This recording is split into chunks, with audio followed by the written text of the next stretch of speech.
it's Chelsea, and today I'm going to be talking about campsite trends that I've noticed all over the country. So I started on the East Coast and I started in January, so I think I started in the perfect place to adjust to campsite prices. On the East Coast, I noticed that everything is a lot cheaper and there are a lot of options. I never had problems finding a campsite. I winged it day by day and I was always able to find somewhere that I wanted to be.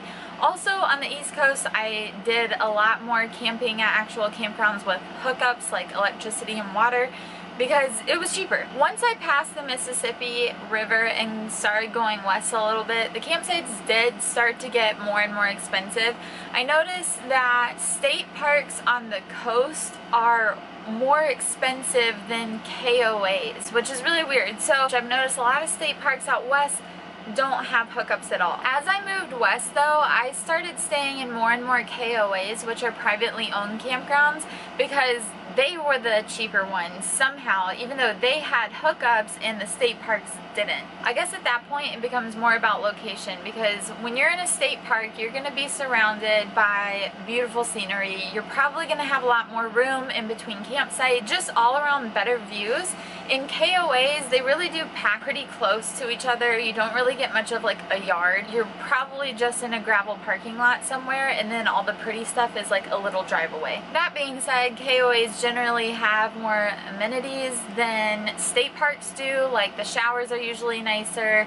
You don't have to pay for them. There's usually Wi-Fi, a dumpster, laundromat sometimes, and just all around cleaner and like nicer, more hotel-like facilities. In the summer, obviously campsites are more expensive. I noticed that a ton of campsites, whether it's state park, national park, KOAs, or whatever, have seasonal rates. This even goes for like BLM land that you can stay on. The seasonal rates are always cheaper in the winter and more expensive in the summer, and I've noticed a difference anywhere from $2 to $30 increase. In the winter, no matter what day of the week it is, you're probably going to be able to find a campsite no matter where you go. However, it's summer now and I've noticed that a lot of campgrounds are filling up on the weekends, whereas before I never used to book anything in advance. I would kind of just wing it day by day and I never had any issues. But now that the weather is getting warmer, people are traveling more, there's more people out on the road and everything,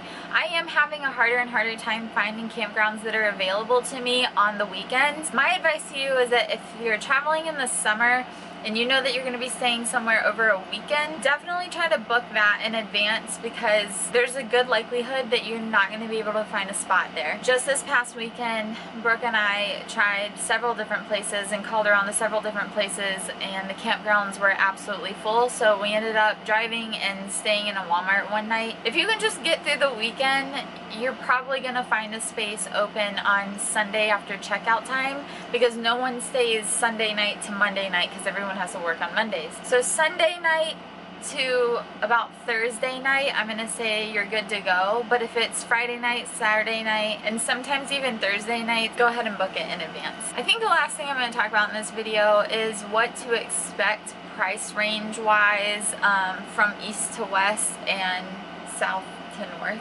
In South Carolina, where I started, I was staying at a campground for $10 a night. This included hookups, so I had water and electricity. When I moved down to Florida and Georgia, with hookups, I was paying anywhere from $15 to $20 a night, and that's kind of what I expected. So as I moved west, I tried to find places with hookups that was anywhere under $20 a night, and I was willing to pay it. After we got to about Texas, I noticed that it was probably going to be impossible for me to find campgrounds with hookups for under $20 a night.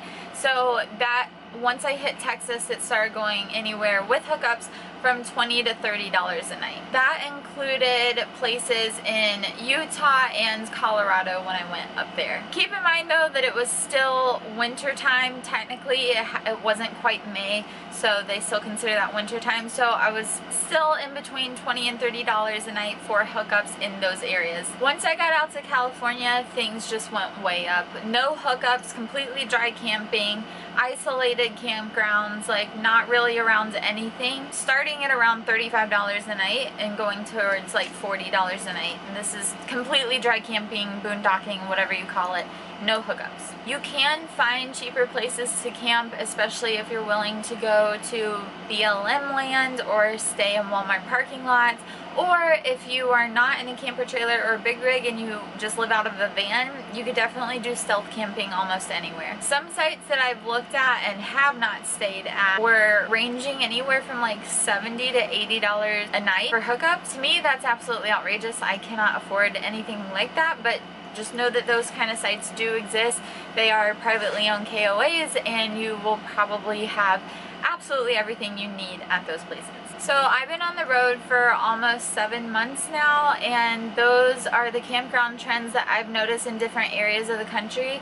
So I have not been camping in the Midwest or the Northeast part of the country yet. I will get there eventually, but general outline trends that I've noticed in the Southeast being South Carolina, Georgia, Florida, moving over into Louisiana, Alabama, Texas, Mississippi, and then crossing the Mississippi River, heading into Arizona, New Mexico, Colorado, Utah, going through Nevada into California, and in the Pacific Northwest, things end up getting more expensive too. We stayed at a campground with dry camping, boondocking, whatever, no hookups, quiet time hours and everything, no generator usage, for around $30 a night. I will say though that I've noticed that national parks usually have really low rates.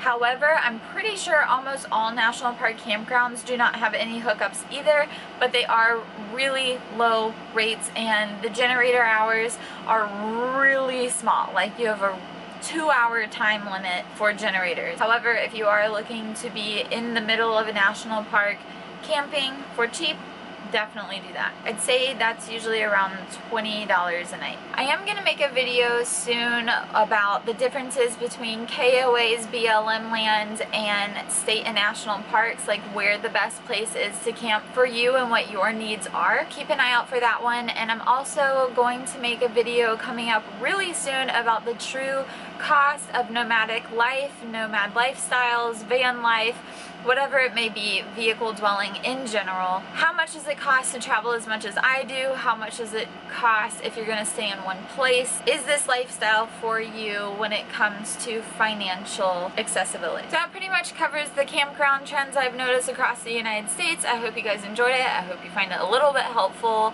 as to like where you want to spend your time, what you can expect if you're traveling to a certain area of the country, and generally just have a better idea of what it's going to cost you and what you're going to be in.